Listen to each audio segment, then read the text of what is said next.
বিশ্বাস করো বন্ধুরা, এই রেসিপিটি রান্না করার আগে কিন্তু ভাবতেই পারিনি যে এতটা সুস্বাদু হবে। তবে এই রেসিপিটির নাম হচ্ছে পেশোয়ারি চিকেন বা জার্সি চিকেন কড়াই। পেশোয়ারি চিকেন বানানোর জন্য প্রথমে কড়াইয়ে পরিমাণ মতন তেল দিয়ে নিতে হবে। তবে বলে রাখি, এখানে কিন্তু তেলের পরিমাণটা বেশিই লাগে, আমি কিন্তু এতটাই দিয়েছিলাম। এরপর দিয়ে দেবো আগে থেকে ধুয়ে রাখা চিকেনটিকে হাই ফ্লেমে ভালো করে 5 মিনিট কষিয়ে নেব। এরপর দিয়ে দেবো মেন উপকরণ। এখানে বড় সাইজের টমেটো আর 2টো মিডিয়াম সাইজের টমেটো নিয়েছি। তবে এখানে আপনারা টমেটোটা 4 থেকে 5টাও দিয়ে নিতে পারেন। এরপর দিয়ে দিলাম কেটে রাখা আলুগুলো, তবে আলুগুলো আপনারা না চাইলেও দিতে পারেন। এরপর সব কিছু সেদ্ধ হওয়ার জন্য ঢাকনা চাপা দিয়ে কিছুক্ষণ রান্না করে নেব। যতক্ষণ সেদ্ধ হবে ততক্ষণ একটি বাটির মধ্যে একে একে মশলাগুলো নিয়ে নেব। ধনিয়া গুঁড়ো, জিরে গুঁড়ো, গোলমরিচ গুঁড়ো, শুকনো লঙ্কা গুঁড়ো, গরম মশলা গুঁড়ো ও চিকেন মশলা গুঁড়ো। এরপর মশলাগুলোর মধ্যে জল দিয়ে ভালোভাবে গুলে রেডি করে নেব।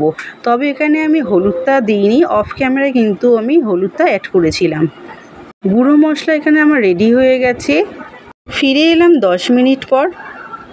এখানে টমেটো আর আলু কিন্তু আরেকটু সেদ্ধ হওয়া বাকি, আর চিকেন থেকে যা জল ছেড়েছে এতেই কিন্তু রান্নাটা হবে। আর পরে কিন্তু গ্রেভির জন্য আমি এক্সট্রা জল পরে ব্যবহার করেছিলাম। সব কিছু আবারও ভালোভাবে সেদ্ধ করার জন্য আমি ঢাকনা চাপা দিয়ে রান্না করে নিয়েছিলাম। টমেটো এখানে সেদ্ধ হয়ে গেছে, খুন্তির সাহায্যে এইভাবে মিশিয়ে নেব। আপনার টমেটোর খোসা যদি ফেলতে পারেন তাহলে ফেলবেন, যদি রাখতে চাইলে রাখতেও পারেন। এখানে কিন্তু আলু আমার 70% মতন সেদ্ধ হয়ে এসছে। এরপর হাই ফ্লেমে কিছুক্ষণ রান্না করে নেব।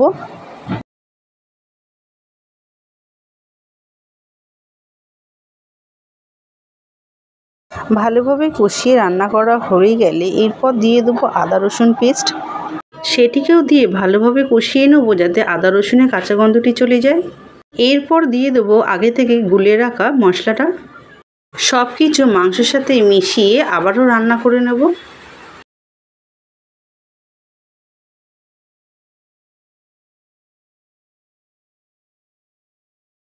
সব কিছু ভালোভাবে মেশানো হয়ে গেলে এরপর দিয়ে দেবো মশলা ধোয়া বাটি জলটা। এখানে রেসিপিটি কিন্তু কোনো রকমের ঝোল হয় না, একটু শুকনো টাইপের হয়। তবে আমি গ্রেভির জন্য এখানে 1 বাটি জল দিয়েছিলাম, আর কিন্তু জল এখানে ইউজ হবে না। এরপর এতে পরিমাণ মতো নুন দিয়ে মিশিয়ে নিলেই কিন্তু রেডি হয়ে যাবে চিকেন পেশোয়ারি।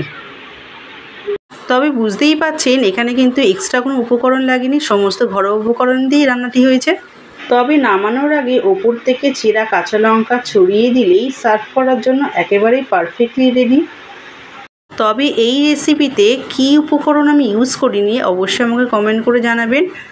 আর কে কে এই পুরোনো দিনে হারিয়ে যাওয়া রান্না চিকেন পেশোয়ারি বাড়িতে বানিয়েছেন আমাকে অবশ্যই কমেন্ট করে জানাতে ভুলবেন না। আমার আজকের এই ভিডিওটি ভালো লাগলে অবশ্যই লাইক ও শেয়ার করে দেবেন। আমার এই চ্যানেলে যদি কোনো বন্ধু নতুন হয়ে থাকেন তাহলে চ্যানেলটি সাবস্ক্রাইব করে পাশে বেল আইকনটি প্রেস করে দেবেন, যাতে সবার আগে নতুন ভিডিও আপনার কাছে পৌঁছাতে পারে। আর যদি কেউ ফেসবুক থেকে দেখে থাকেন তাহলে অবশ্যই ফলো করে দেবেন। এই চিকেন পেশোয়ারি রেসিপিটি কিন্তু ভাত, রুটি, পরোটা, লুচি সবার সাথে কিন্তু খুবই ভালোভাবে যায়। এই সুস্বাদু রেসিপিটি বাড়িতে একবার বানান, দেখবেন কড়া কিন্তু নিমেষেই ফাঁকা হয়ে যাবে। তাহলে ফিরছে নতুনত্ব কোনো ভিডিও নিয়ে, ততক্ষণে ভালো থাকবেন, সুস্থ থাকবেন, টাটা।